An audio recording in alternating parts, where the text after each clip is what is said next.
Bonjour, chers frères et sœurs. C'est un privilège pour moi de me retrouver devant vous pour présenter la parole de Dieu ce matin. J'espère que vous avez passé une bonne semaine. J'espère que vous avez passé une bonne semaine. Ok, gloire à Dieu. Ça a été, grâce à Dieu. L'Éternel est bon. Même si ça ne va pas, ça va. L'Éternel est bon. Je suis heureux d'une manière particulière parce que je retrouve un ami que ça fait plus de 20 ans, plus de 30 ans même, encore plus, même 40 ans, qu'on ne s'est pas vu. Et je suis content de voir cet ami Gino. Bienvenue à la maison de Dieu. Je suis vraiment content de te voir, ça fait plaisir. Gloire à Dieu, gloire à Dieu. Je suis content de vous voir aussi, mais lui particulièrement. D'accord? Ok, gloire à Dieu. Ok. Vous savez, il y a toujours le trac. Je ne sais pas pour les autres, mais à chaque fois que je viens, il y a toujours un trac, il y a toujours quelque chose qui... enfin, l'Éternel est bon. Chers amis, croyez-vous que nous vivons les dernières heures de l'histoire de l'humanité? C'est très important à considérer. Et nous devons comprendre aussi, chers amis, que nous devons nous approcher davantage de Dieu. Sinon, nous risquons de passer à côté de notre salut, n'est-ce pas? D'accord.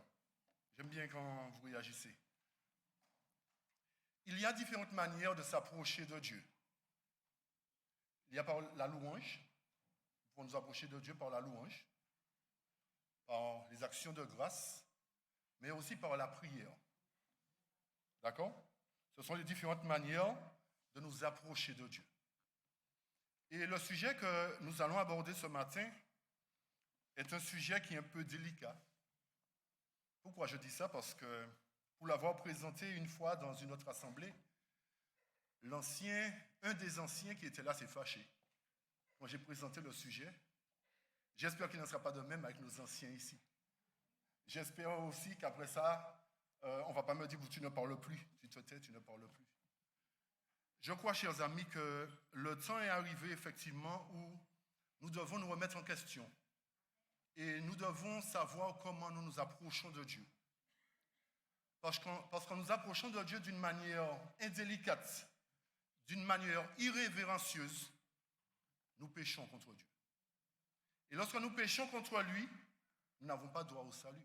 Parce que l'âme qui pêche, nous dit la parole, c'est celle qui mourra. Avant de pouvoir commencer, je vais vous inviter à prier avec moi pour demander à Dieu sa grâce, son Saint-Esprit. Éternel, Dieu de bonté, d'amour, de fidélité, je réclame de toi ton Saint-Esprit à cette heure. Et que tu nous assistes pleinement afin que ta parole et non l'homme soit vue. Que ta parole soit comprise et que nous puissions marcher en harmonie avec toi. C'est là ma prière pour toi, Père.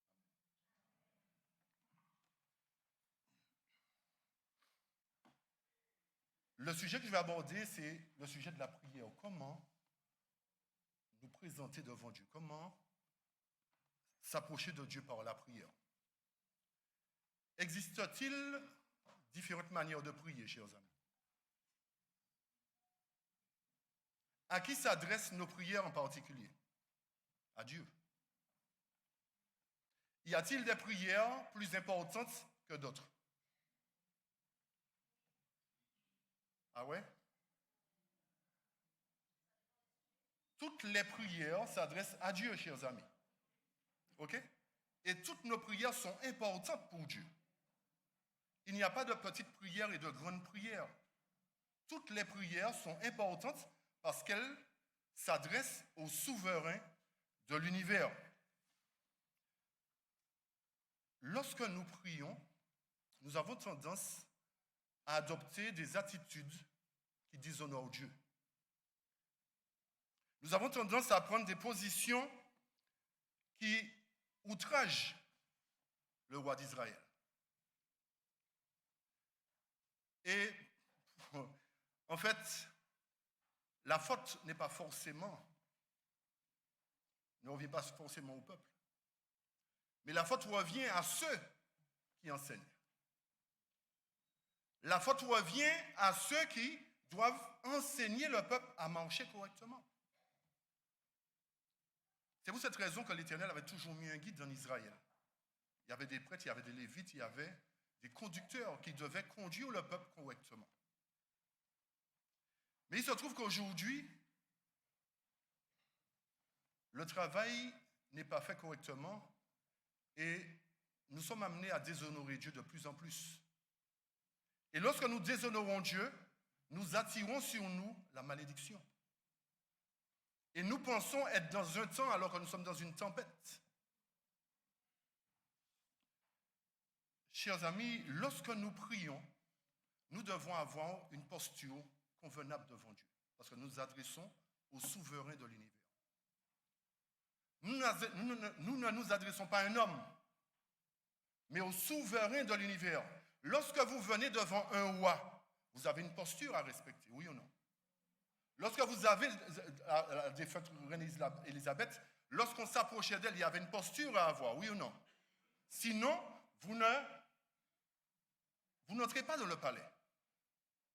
Comment considérons-nous Dieu aujourd'hui, chers amis? Comment considérons-nous Dieu? Comme notre camarade ou comme le roi des rois? J'ai l'impression que ce n'est pas le roi des rois. Nous déshonorons Dieu non seulement par notre mauvaise attitude dans la prière, mais nous déshonorons Dieu aussi par notre manque de respect vis-à-vis de l'heure. Je dis ça pourquoi? Parce que j'ai l'impression que, en fait, qu'on ne prend pas conscience que Dieu est un Dieu organisé. Dieu est un Dieu qui est carré et il aime les choses bien faites. Et nous aimons à faire les choses comme nous voulons et non pas comme Dieu veut.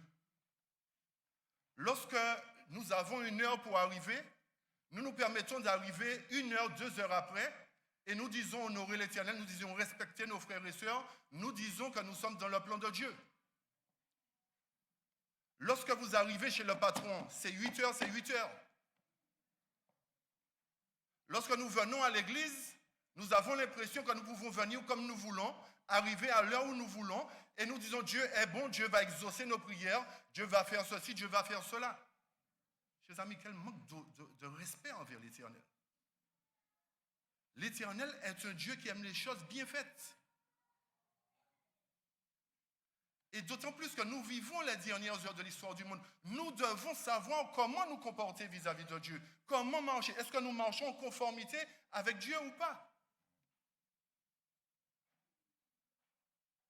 Le manque de respect vis-à-vis de l'heure qu'on nous donne ne plaît pas à Dieu. Dieu est fidèle dans les petites choses.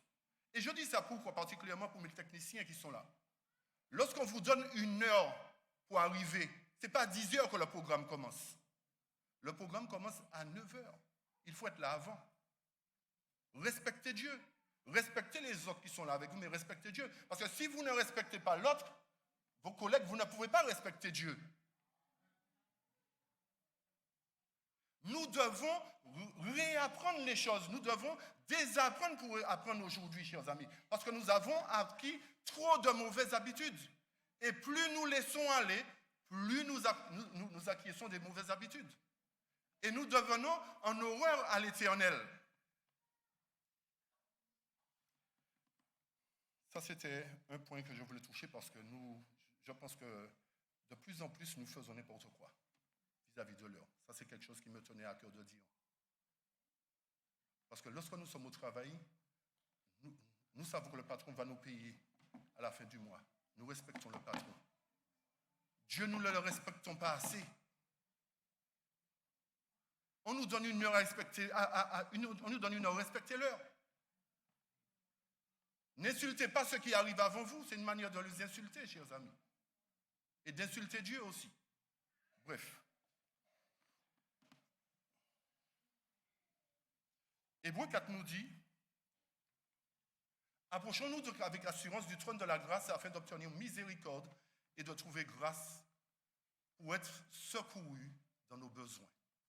Nous devons nous approcher, chers amis, de Dieu avec assurance du trône de sa grâce. Et lorsque nous avançons avec assurance, c'est que nous sommes conscients que nous sommes dans le vrai. Nous sommes dans la vérité lorsque nous approchons de Dieu. Donc, pour revenir sur le sujet de la prière, chers amis, je vais mettre une citation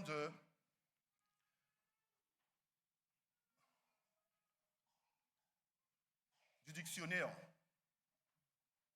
Ce prosterner est employé lorsqu'une personne se met à genoux, se baisse jusqu'à terre afin de supplier quelqu'un, de lui montrer son admiration.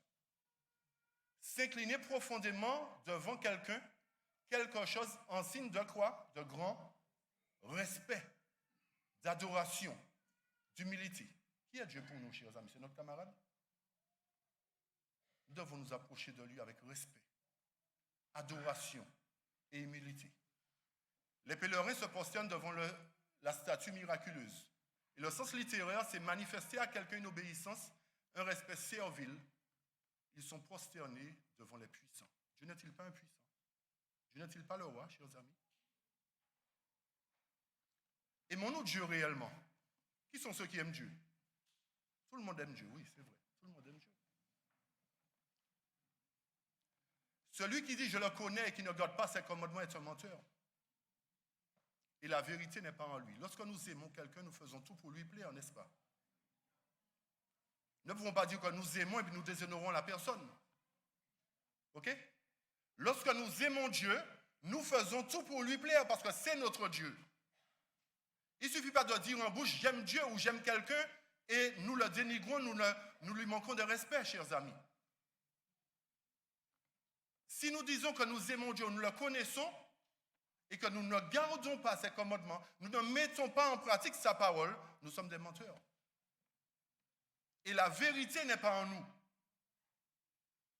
Mais quiconque garde sa parole en lui, l'amour de Dieu est véritablement rendu parfait. Par cela, nous savons que nous sommes en lui. Donc, il nous faut garder sa parole, n'est-ce pas? Si nous gardons sa parole, nous sommes dans son plan, nous l'aimons, nous le respectons, nous faisons ce qu'il faut parce que nous gardons sa parole. Gardons-nous sa parole, chers amis. Gardons-nous sa parole.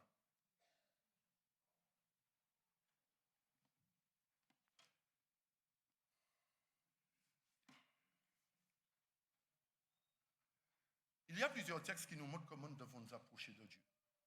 Mais on a l'impression qu'aujourd'hui, les directives viennent non de la parole de Dieu, mais de la chair. On a l'impression que c'est l'homme qui mène et non pas la parole. Aujourd'hui, lorsque nous prions, on nous a dit qu'il y a des prières plus importantes que d'autres. Alors nous nous mettons à genoux pour celle-là parce que ça paraît plus important. Nous restons debout pour l'autre parce que ça paraît moins important. Ou si quelqu'un se met à genoux, tout de suite, il est ceci ou il est cela. Mais que nous dit la parole de Dieu, chers amis? Si nous aimons Dieu, si nous observons la parole, que nous dit la parole, chers amis? Psaume 95 nous dit quoi? Venez, restons debout et humilions-nous, ne fléchissons pas le genou devant l'Éternel, notre Créateur. Hein? Nous aimons Dieu, chers amis.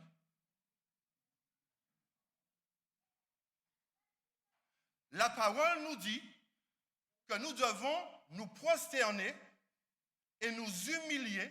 Nous devons fléchir les genoux devant qui?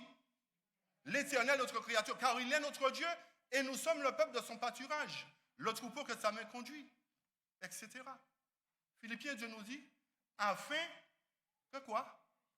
Lorsque nous prions, au nom de qui nous prions, chers amis? Hein?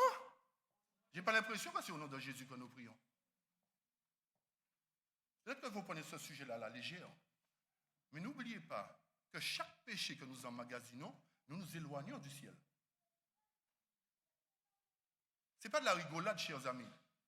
Le temps touche à sa fin. Nous devons nous rapprocher de Dieu au lieu de nous en éloigner. Et plus nous péchons, plus nous nous éloignons de Dieu. La parole nous dit qu'au nom de Jésus, tout genou fléchisse. On a l'impression qu'au nom de Jésus, toute personne reste debout. Et tout genou fléchit où est-ce? Dans les cieux.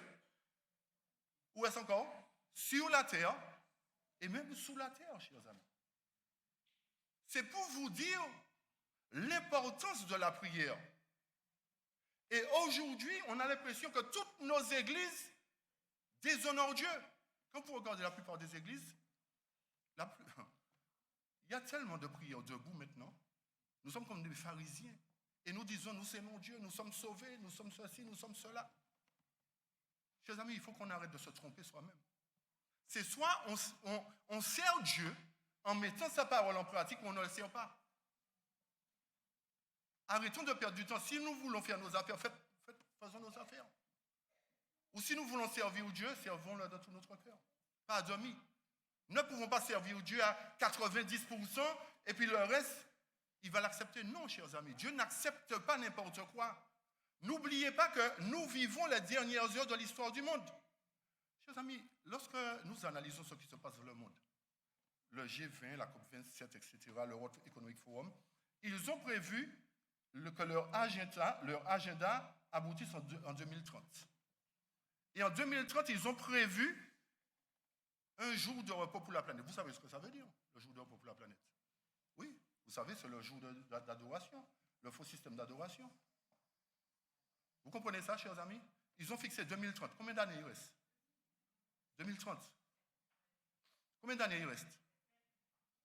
7 ans. Chers amis, si ces choses-là doivent aboutir en 2030 et que nous continuons à déshonorer Dieu de la sorte, pensez-vous que Jésus va venir nous sauver? Ce n'est pas possible. Il nous faut un vrai réveil, une vraie réforme, une vraie prise de conscience, chers amis. Sinon, lorsque la loi va arriver, il sera trop tard pour changer. Les 10 vierges possédaient toute la parole. Les sectes folles possédaient la parole. Mais la parole ne les possédait pas. Et nous sommes nombreux aujourd'hui à posséder la parole, mais la parole ne nous possède pas, chers amis. Nous avons une Bible qui fait joli, nous lisons sans comprendre.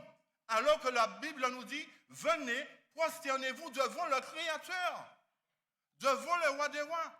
Nous défions Dieu en restant debout, en faisant comme nous voulons, et certains dirigeants prenaient la position qui vous convient. C'est ce que la Bible dit, chers amis. Prenez la position qui vous convient.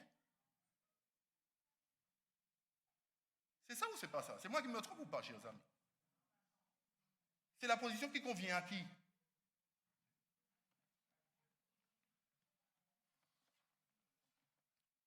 Peut-être qu'il y a certains qui ont mal au genou, ça peut se comprendre qu'ils ne peuvent pas se mettre à genoux. Il y a de ceux qui sont malades, il y a de ceux des circonstances. D'accord? Mais lorsque nous venons en présence de Dieu, la position qui convient, c'est la position à genoux. Et lorsque quelqu'un se met à genoux, on a tendance à le pointer du doigt. Ah, celui-là, il trouble l'église. Celui-là, il a une nouvelle lumière, il est bâton du berger, il est ceci, il est cela. Alors que certaines personnes essaient de se conformer à la parole de Dieu. C'est-à-dire, nous péchons déjà en ne nous mettant pas à genoux et nous péchons encore en critiquant ceux qui se mettent à genoux. Où est-ce qu'on va avec ça, chers amis? Et nous voulons être sauvés. Nous pensons que Jésus va nous prendre comme ça, va nous sauver, va nous permettre de permettre à des pécheurs d'entrer dans le ciel comme ça. Il y a d'autres textes encore, chers amis. Dans Luc 22, il s'éloigna d'environ un jet de pierre et s'agenouilla et pria. Paul déclare, je fléchis le genou. Chers amis, il n'y a pas un endroit dans la Bible où il nous est dit de rester debout lorsque nous prions. Il n'y a pas un endroit dans la Bible où il a dit de rester debout lorsque nous prions, chers amis. Où est-ce que nous avons pris ça? C'est-à-dire que, comme Klaus Schwab, comme Harari, nous disons que nous sommes Dieu maintenant, nous n'avons plus besoin de Dieu. C'est-à-dire que nous sommes capables de tenir tête à Dieu, nous nous présentons devant Dieu comme nous voulons. Quel manque de respect, chers amis. Quel manque de respect. Et l'agenouillement, chers amis, même les faux dieux, même devant les faux dieux, l'agenouillement est recommandé. Même devant les hommes, l'agenouillement est recommandé. Lorsque vous lisez un roi, mais je laisserai en Israël 7000 hommes, tous ceux qui n'ont pas fléchi les genoux devant Baal. C'est-à-dire qu'il y a des gens qui fléchissent le genou devant Baal, chers amis. OK? Et lorsque vous prenez Haman, Mardochée on avait demandé aux Juifs de se prosterner devant Haman, devant un homme. Et pourquoi devant Dieu, nous restons debout, nous faisons comme nous voulons?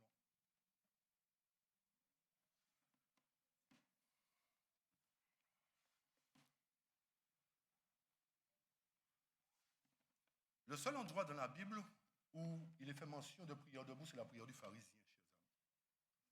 C'est la prière du pharisien. Mais nulle part dans la Bible, il n'est fait mention de prière debout. Aucun endroit dans la Bible. Et selon les versions de la Bible, selon la version, pas Semeur, la version courante, comment ça s'appelle? Second. C'est la seconde seulement qui dit lorsque vous vous tenez debout en prière. Et ce n'est pas la bonne traduction, chers amis. Lorsque nous sommes étudiants de la Bible, nous devons mettre la seconde de côté. Radicalement. Je répète. Lorsque nous étudions la Bible, nous devons mettre la Bible seconde de côté. C'est la Bible la plus modifiée qui existe. C'est la Bible la plus modifiée. Lorsque vous étudiez, c'est King James, Martin, Osterwald. Ce sont les trois versions que lorsque vous étudiez. Je ne dis pas de rejeter totalement la seconde. Il y a des petits passages qui peuvent vous aider. Mais lorsque vous êtes des étudiants de la Bible, seconde de côté. Comparez la seconde avec la King James et vous allez voir. Comparez beaucoup de versets dans Ésaïe, dans Malachie, dans l'Apocalypse. Comparez certains versets. Vous allez voir que vous êtes à côté de la plaque. Le sens de la phrase est complètement tourné. Et la version, justement, quand vous allez dans Marc 11, la version Semeur, la version seconde, dit lorsque vous êtes debout en prière, dans Marc 11, c'est le seul endroit dans la Bible où vous allez voir où lorsque vous êtes debout en prière. Mais ce n'est pas la bonne traduction, chers amis. La bonne traduction, c'est quoi? Quand vous serez en prière, ou lorsque vous vous tenez en prière. D'accord? Il faut comprendre les choses, chers amis. L'ennemi est là pour nous tromper. L'ennemi est là pour nous faire perdre notre salut. Mais il est temps de revenir à la parole. Il est temps de revenir à la vraie adoration, à l'enseignement de la parole de Dieu. Et Georges a dit dans sa prière qu'il faut que nous étudions davantage. C'est ce que tu as dit tout à l'heure, Georges.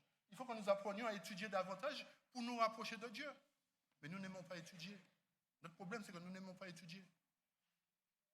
Et nous laissons porter à tout vent de doctrine.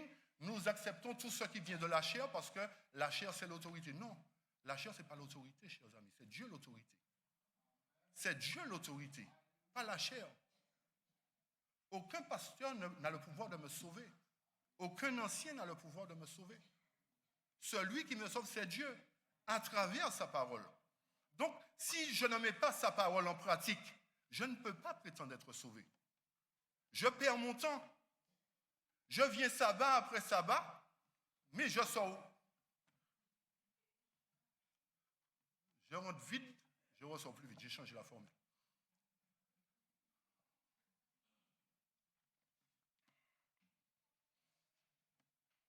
La tragédie des siècles nous dit, sans se lasser, Satan s'efforce de diriger nos regards vers les hommes plutôt que vers Dieu, alors que les gens devraient sonder les Écritures pour y connaître leurs devoirs. Il les pousse à choisir quoi? Pour guide des évêques, des pasteurs, des professeurs de théologie, puis s'emparant de l'esprit de ses conducteurs, il mène les foules à sa guise. Chers amis, c'est ce qui est en train de se passer là. Nous détournons le regard de Dieu et nous fixons les regards sur les hommes qui nous dirigent. Et si l'homme a dit ça, nous faisons ça. Si on nous dit couchez-vous pour la prière, c'est sûr que tout le monde va se coucher pour la prière. Vous comprenez, chers amis? Ce n'est pas de la rigolade. Hein? Ce n'est pas de la rigolade, chers amis. Si nous voulons vraiment être sauvés, nous devons marcher en conformité avec ce que la parole nous dit. Et sans cela, c'est ça, sans s'efforcer de diriger nos regards vers qui? Vers les hommes. C'est-à-dire que si le dirigeant a dit, vous pourrez rester debout, restez debout. Alors le dirigeant nous amène à déshonorer Dieu, et parce que c'est le dirigeant, nous suivons le dirigeant, chers amis. N'est-ce pas là une abomination pour l'Éternel?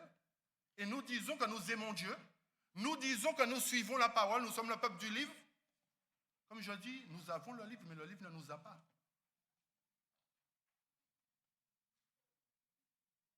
Lorsque nous possédons la parole, lorsque la parole nous possède, il doit y avoir un changement de comportement. Il doit y avoir un changement de comportement, chers amis. Et vous comprenez pourquoi, lorsque la parole nous dit, et tant pis pour ceux qui ne croient pas, lorsque la parole nous dit qu'il y aura 144 000 aux dernières heures de l'histoire du monde, beaucoup tournent ça en dérision. Mais non, c'est symbolique, c'est ceci, c'est cela. Chers amis, analysez le nombre d'églises qui déshonorent Dieu par l'attitude à la prière. Analysez le nombre d'églises. Analysez le nombre d'églises. Rares sont les églises qui observent ce que la parole dit. Mais quand vous observez aujourd'hui, pratiquement toutes les églises déshonorent Dieu. Lorsque nous déshonorons Dieu, chers amis, ce n'est pas un péché? Hein? C'est pas un péché ou quoi? Vous êtes timide? C'est un péché. Lorsque nous péchons, est-ce que nous pouvons être sauvés, chers amis? Vous comprenez la situation?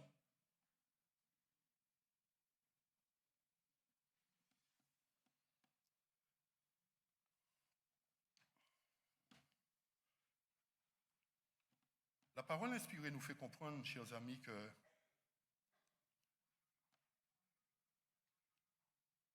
si nous ne faisons pas ce qu'il faut, si nous ne nous conformons pas à la parole de Dieu, nous serons comme les vierges folles. Nous serons mis de côté. Nous serons mis de côté, illico presto. Et nous pensons qu'en venant au temple, nous avons le salut, nous sommes sauvés déjà, nous n'avons plus rien à faire, nous sommes dans le plan de Dieu et qu'il suffit de venir chaque sabbat au temple et que ça nous suffit. Chers amis, nous devons faire la différence entre la prière et la bénédiction. Et c'est ça notre problème. Nous ne sommes pas éduqués, nous sommes mal éduqués. Nous avons été baptisés, mais nous n'avons pas été instruits. C'est ça le problème, chers amis. Beaucoup sont baptisés. Une fois qu'ils sont baptisés, bon, débrouille-toi toi-même. Hein, écoute, je n'ai pas de temps à perdre. Je n'ai pas que ça à faire. Et beaucoup aujourd'hui ne connaissent pas la parole de Dieu. Ils ont besoin d'aide. Ils ont besoin qu'on leur montre la vérité. On a l'impression qu'on baptise pour avoir un nombre, une quantité. Vous pensez que ça fait plaisir à Dieu d'avoir des gens? On amène des gens à l'église pour être perdus. Vous comprenez ce qui est en train de se passer là, chers amis? Nous baptisons des gens pour être perdus. C'est quand même grave la situation.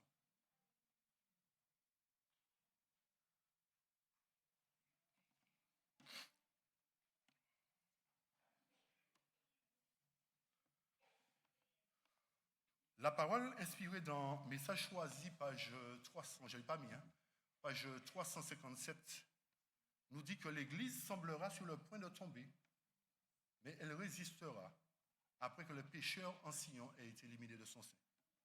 Vous avez compris cette phrase-là? Vous comprenez ce que ça veut dire? Ça veut dire que l'Église est dans une condition où elle risque de tomber, parce qu'elle ne plaît pas à Dieu. Mais pour qu'elle plaise à Dieu, l'Éternel sera obligé d'éliminer les pécheurs anciens. Et lorsque nous analysons ça, lorsque nous analysons notre adoration vers Dieu, notre fonctionnement vers Dieu, mais nous disons, mais Seigneur, il y a un problème. Lorsque la parole nous dit que beaucoup d'églises seront perdues avec leurs pasteurs, nous prenons ça à la légère. Mais lorsque nous déshonorons Dieu de la sorte, lorsque nous estimons que cette prière est la plus importante, nous la faisons à genoux, l'autre est moins importante, nous la faisons debout, nous sommes en train de nous condamner nous-mêmes. Et c'est là que vous comprenez, chers amis, qu'il y aura très peu de sauvés parmi le peuple de Dieu. Parce que nous déshonorons Dieu. Nous nous amusons à déshonorer Dieu. Comme j'ai dit, nous avons la parole, mais en fait, c'est un sujet qui est là pour nous. Nous ne l'approfondissons pas.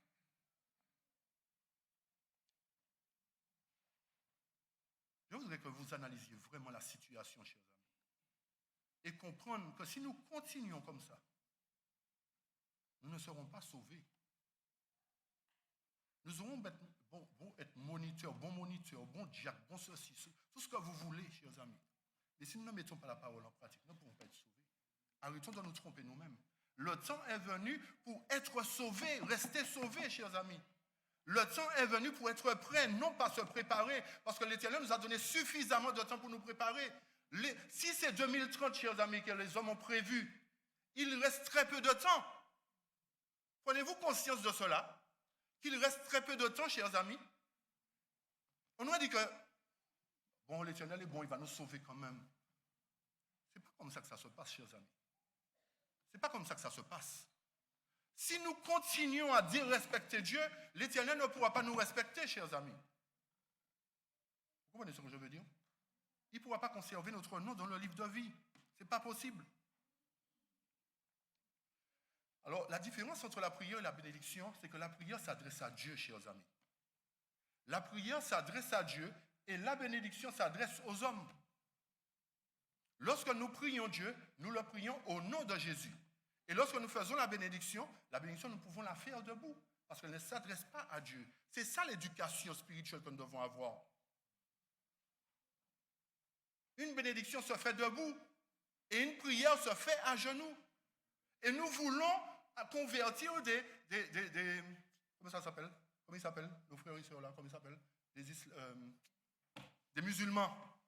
Nous voulons amener des musulmans à l'église pour les convertir. Et ces gens-là se mettent à genoux. Nous allons dire, non, c'est pas bien de te mettre à genoux. Écoute, tu t'es trompé là, écoute, arrête. Et nous voulons convertir ces gens-là. Nous ne sommes même pas convertis que nous voulons convertir les gens, chers amis. Soyons convertis d'abord avant de se convertir les autres. Nous voulons toujours sauver les autres alors que nous sommes totalement perdus. Assurons-nous d'être sauvés avant d'aller sauver les autres. Un aveugle ne peut pas conduire un aveugle, ce n'est pas possible. Il faut que nous puissions entrer en nous-mêmes, chers amis. Le temps ne nous appartient pas. La parole inspirée nous dit que le temps du scellement est très court et sera bientôt dans le passé. Nous sommes à l'époque du scellement. Assurons notre vocation aujourd'hui. Assurons notre salut aujourd'hui.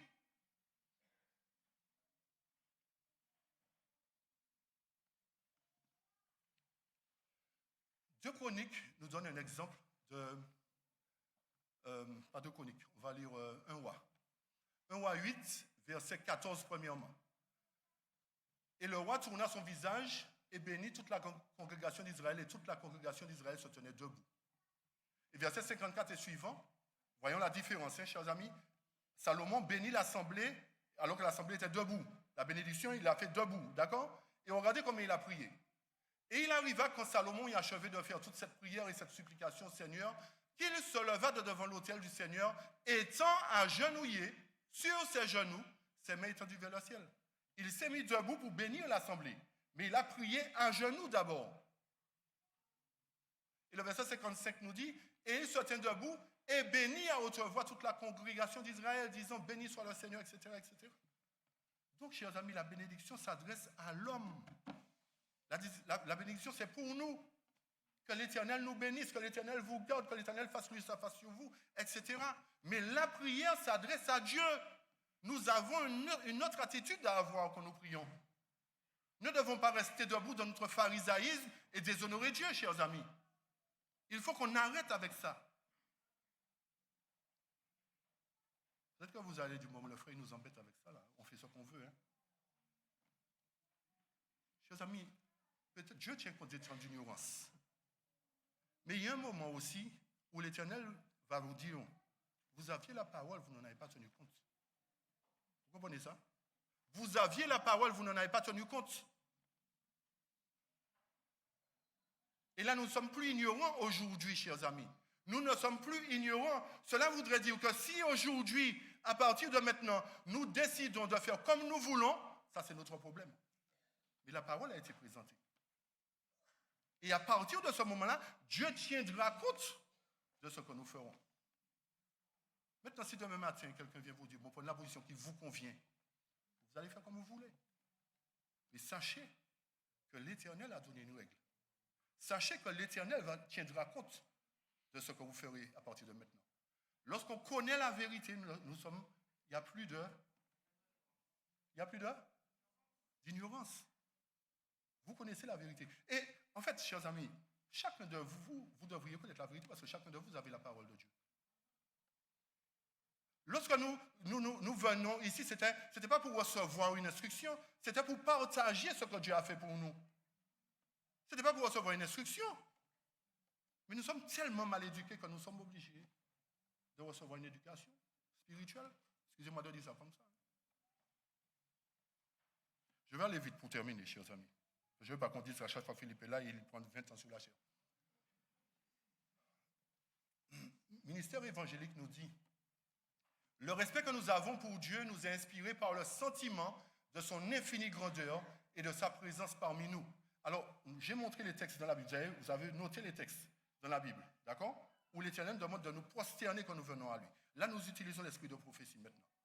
Nous avons montré d'abord la Bible, l'esprit de prophétie maintenant. Le respect que nous avons pour Dieu nous est inspiré par le sentiment de son infinie grandeur et de sa présence parmi nous. Le respect que nous avons pour Dieu fait quoi? Nous est inspiré par le sentiment de son infinie grandeur. Croyons-nous que Dieu est le grand roi? Croyons-nous que Dieu est Dieu, chers amis?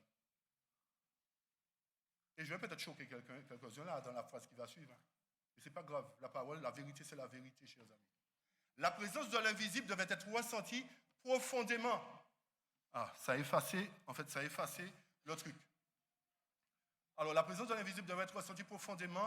Alors, je vais rechercher le texte carrément. Je vais vous donner. Comme ça, ce sera mieux. Vous voyez comme quoi, hein? Et j'ai remarqué une chose, justement, que quand je travaille sur l'ordinateur, sans rien toucher, il y a des textes que je mets qui s'effacent. Sans rien toucher. Ou sinon, je perds toutes les données que j'ai sans rien faire. Est-ce que c'est possible de mettre pour moi, carrément, ministère évangélique? Vite fait, s'il te plaît. C'est possible de remettre pour moi le passage? OK. Le temps que je joue ça là. Page 171. J'aime bien que les choses soient affichées pour observer lire pour vous-même. J'aime pas dire les choses et puis on dit Philippe a dit. Non. J'aime bien quand c'est affiché. Comme ça, nous voyons, nous lisons pour nous-mêmes. Nous prenons conscience pour nous-mêmes. C'est bon, les gars? OK. Bon. Alors, je vais essayer de faire ça comme ça là. Clac, clac, clac, clac. Voilà. Alors, ministère évangélique. Clac. Page 171. Alors, le respect que nous avons pour Dieu nous est inspiré par le sentiment de son infinie grandeur et de sa présence parmi nous. La présence de l'invisible devait être ressentie profondément par chaque cœur. C'est ce qui manque, par chaque cœur, d'accord? Il manque ça, ok? L'heure, et c'est là que ça va faire mal un petit peu à certaines personnes, l'heure et le lieu de la prière sont sacrés, car Dieu est là. Chers amis, c'est une manière, nous déshonorons Dieu encore d'une autre manière. Lorsque le sabbat arrive à son terme, et que nous sommes en réunion J. Le ministère évangélique. Lorsque certaines personnes disent, bon, l'heure de la clôture est arrivée. Ah, mais non, c'est pas grave, on va faire ça après. Chers amis, qu'est-ce qui est marqué là? L'heure et le lieu de la prière sont sacrés. L'heure, chers amis. Lorsque nous clôturons, nous fermons le sabbat après l'heure, nous sommes sur le dimanche. Hein? Nous ne sommes plus sur le sabbat. Nous aimons à faire nos affaires, nous déshonorons Dieu, nous disons, mais non, l'Éternel est bon, l'Éternel, mais non, on va clôturer après, ce n'est pas un problème. L'heure et le lieu de la... Chers amis, apprenons à respecter la parole. Lorsque nous allons respecter la parole, nous allons respecter Dieu. Mais si nous ne respectons pas la parole, nous ne pourrons pas respecter Dieu, nous nous trompons nous-mêmes. Lorsque le culte commence, nous devons respecter l'heure. Lorsque le culte se termine, nous devons respecter l'heure. Dans ce moment-là, il est sacré, chers amis. Sacré. Dieu nous a donné un petit jour. Un petit jour. Nous le déshonorons malgré ça. Nous le déshonorons malgré ça. Il n'y a pas moyen que nous puissions commencer à l'heure. Il n'y a pas moyen que nous puissions finir à l'heure. Vous allez toujours trouver des gens qui vous disent, mais non, ce n'est pas important. C'est pas... Chers amis, nous pensons toujours que ce n'est pas ce qui va nous empêcher d'être sauvés. C'est peut-être, mais c'est ce qui va nous perdre. C'est ça qui va nous perdre, chers amis. On avance. C'est bloqué, les gars. Redonne-moi. OK. On ne va pas lire. Vous allez lire chez vous. Hein. Vous allez pouvoir lire. Même dans Prophète Ewa, vous allez lire aussi. C'est très important. Alors, j'ai reçu, message choisi, volume 2, page 359. J'ai reçu des lettres où l'on m'interroge sur l'attitude qui convient à quelqu'un qui s'adresse à Dieu, qui s'adresse par la prière au souverain de l'univers. Je le dis en créole, côté nous prend ça. Côté nous prend ça. Où nos frères ont-ils pris l'idée qu'ils devraient se tenir debout pour prier Dieu? Où est-ce que nous avons pris ça, chers amis? Dites-moi, où est-ce que nous avons pris ça? C'est la Bible qui a dit ça? Vous êtes timide? C'est la Bible qui dit ça ou pas, chers amis? C'est moi qui ai dit ça? C'est la Bible qui dit ça. C'est la parole inspirée qui dit ça. La Bible nous a dit, venez prosternons-nous, humilions-nous. Où nos frères ont-ils pris l'idée qu'ils devaient se tenir debout pour prier? Chers amis, à partir d'aujourd'hui, nous ne devons plus suivre les frères. Nous devons suivre la parole. Nous ne devons plus suivre le pasteur s'il nous emmène à côté de la vérité. Tant qu'il nous emmène dans la vérité, nous le respectons. Mais s'il nous emmène loin de la vérité, nous devons respecter la parole, chers amis. Ce n'est pas le pasteur qui va nous sauver, ce n'est pas l'ancien qui va nous sauver, mais c'est l'Éternel qui va nous sauver, chers amis. Appliquons-nous à marcher selon il est écrit, car lorsque la loi sera votée, il sera trop tard pour se repentir. C'est maintenant qu'il faut changer, chers amis. C'est maintenant. Et je descends un peu plus bas là où c'est en bleu. Mettez-vous à genoux, c'est la position qui convient en tout temps. C'est moi qui ai écrit ça ou pas?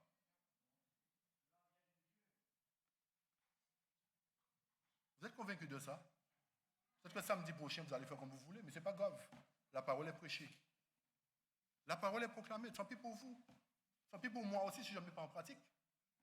Parce que je dois le mettre premièrement en pratique pour moi. Je dois l'inculquer à ma famille avant de venir ici, là. Vous comprenez? Qu'il s'agisse du culte public ou du culte privé, nous avons quoi? Le devoir de nous prosterner devant Dieu. Nous avons quoi? Nous sommes obligés, chers amis, c'est ce que ça veut dire. Nous sommes obligés. Oui ou non? Alors nous allons continuer à faire ce que nous voulons ou pas? Ou nous allons décider de servir l'Éternel? Lorsque nous sommes, le texte nous dit qu'il s'agit du culte public, nous sommes dans un culte public là. Et il n'y a pas de prière plus importante que d'autres. Toutes les prières s'adressent à Dieu, chers amis. Lorsque nous nous adressons à Dieu, nous devons nous mettre à genoux. Une fois pour toutes. Celui qui ne veut pas le faire, ça c'est son problème. Mais l'Éternel va noter ce qu'il va décider à partir de maintenant. L'Éternel va noter ce que nous aurons décidé à partir de maintenant, chers amis. Lorsque nous sommes chez nous aussi, nous sommes en présence de Dieu. Culte public ou culte privé. On a du mal à se mettre à genoux. On a du mal parce que c'est trop humiliant. Pour me mettre à genoux comme ça, là, c'est fatigant. Oh là là. 10 fois, il faut se mettre à genoux. Ah, Seigneur, tu commences à nous embêter avec ça là. Arrête. Arrête un peu, Seigneur, quand même. Soulage-nous un petit peu. Chers amis, on ne se moque pas de Dieu. Hein? Nous avons le devoir de nous prosterner devant Dieu, chers amis. Nous avons le devoir. À partir de maintenant, que ferons-nous? C'est vous qui décidez. Hein? Moi, j'ai pris la résolution de faire ce que Dieu me demande. Si vous voulez faire ce que Dieu demande, c'est bien. Si vous ne voulez pas faire ça, c'est vous. Et moi, j'ai décidé avec ma famille de faire ce que Dieu me demande. Peu importe les jugements qui vont fuser. Peu importe ce qu'on dira de moi. Je suis nouvelle lumière, je suis bâton du berger ou je trouble l'église. Peu importe. Mais j'ai décidé de suivre l'Éternel. Parce que c'est l'Éternel qui me sauve, chers amis. Ce n'est personne ici qui va me sauver. C'est l'Éternel qui va me sauver. Est-il possible qu'avec toute la lumière que Dieu a donnée à son peuple au sujet du respect qui lui est dû, les prédicateurs, les directeurs, les professeurs de nos écoles apprennent aux jeunes gens à se tenir debout quand ils adorent Dieu, comme le faisaient les pharisiens? Veulent-ils par là montrer leur propre suffisance et leur propre importance? Est-ce que c'est ce que nous voulons montrer, chers amis? On a l'impression que c'est ça, mais c'est ça qu'on veut montrer. Hein? Quand le dirigeant nous dit, mettons-nous assis, restons assis pour la prière, couchons-nous pour la prière, faisons comme nous voulons pour la prière. Voulons-nous montrer par là notre propre suffisance ou pas? Je vais arriver vers la fin, chers amis. Je m'adresse à tous ceux qui enseignent dans nos écoles, hommes et femmes. Ne déshonorez pas Dieu par votre manque de respect et votre vanité. Ne restez pas debout dans votre pharisaïsme pour offrir vos prières à Dieu. Défiez-vous de votre force. Ne comptez pas sur elle plutôt. Prosternez-vous souvent à genoux devant Dieu et adorez-le. Chers amis, lorsqu'il est possible de se mettre à genoux, nous devons le faire. Nous sommes dans le lieu de culte. Nous devons prier à genoux. Ça ne veut pas dire que si nous sommes dans le bus ou dans un magasin, nous allons nous mettre à genoux. Nous arrêtons d'être fanatiques. Nous ne sommes pas des fanatiques, chers amis. L'Éternel ne veut pas que nous soyons des fanatiques. Mais lorsque nous venons dans le lieu de culte, nous avons le devoir de nous mettre à genoux. Lorsque nous sommes chez nous, nous avons le devoir de nous mettre à genoux. Parce que nous sommes devant Dieu. C'est pas du que parce que nous sommes dans là où nous ne sommes pas devant Dieu. Hein. Mais l'Éternel ne demande pas de faire des choses pour qu'on puisse jeter le discrédit sur lui. Vous comprenez ça? Lorsque nous sommes dans un supermarché, nous n'allons pas aller dans un coin. Non, chers amis. L'Éternel peut, à ce moment-là, nous communiquons avec Dieu par la pensée, nous parlons avec lui et il entend nos prières. Mais lorsque nous sommes dans le lieu de culte, lorsque nous avons la possibilité de le faire, pourquoi nous ne le faisons pas? Pourquoi nous ne le faisons pas?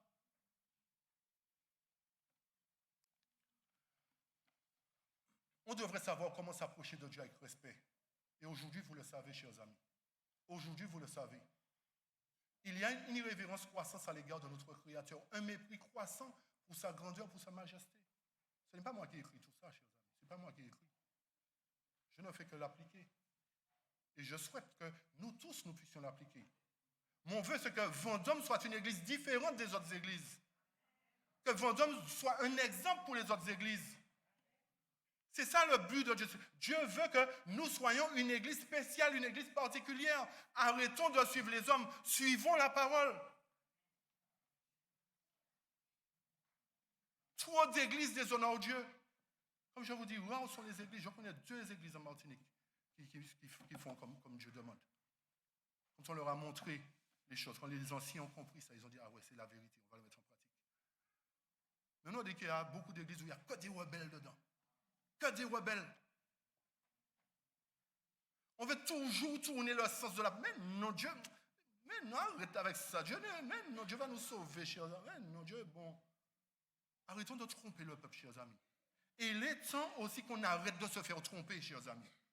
Le temps est venu où nous devons marcher dans la vérité. Dans la vérité. Arrêtons de nous faire tromper. Il y a un proverbe qui dit tout couillon mord Saint-Pierre, chers amis. Nous ne sommes plus des couillons. Dieu nous a dotés d'une intelligence. Utilisons cette intelligence-là pour comprendre la parole. Nous vivons dans un périlleux. Les adventistes du 7e jour font profession d'être le peuple qui garde les commandements de Dieu. C'est pas ça? Pas vrai? Nous faisons profession. Nous sommes le peuple du livre. Nous sommes fiers. Nous gardons les commandements de Dieu. Nous sommes plus forts que les autres. Nous connaissons la prophétie, la bête et son image, etc. Daniel 2, Daniel 8, 14, etc. Nous connaissons tout. Nous vivons des temps périlleux, chers amis. 2030 a été fixé par les hommes de la Terre. Satan derrière. Pour mettre en place un jour pour la planète. Il ne nous reste pas beaucoup de temps. Si c'est véritablement ça, il ne nous reste pas beaucoup de temps. Regardez le temps que Dieu nous donne pour nous préparer, chers amis. Regardez le temps que Dieu nous donne pour nous préparer. Nous négligeons cette préparation.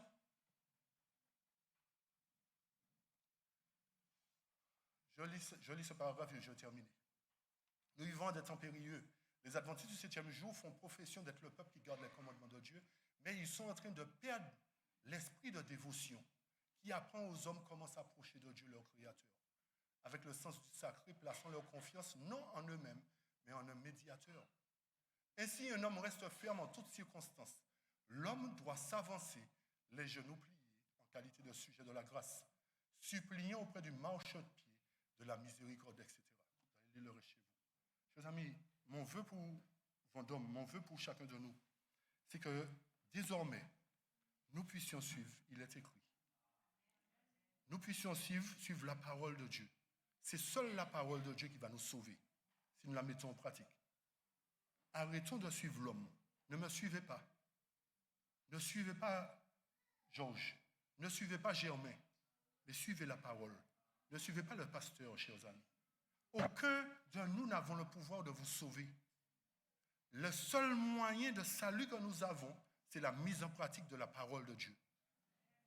Lorsque nous lisons, mettons en pratique. Lorsque l'Éternel nous dit, faites ceci, faisons cela, chers amis.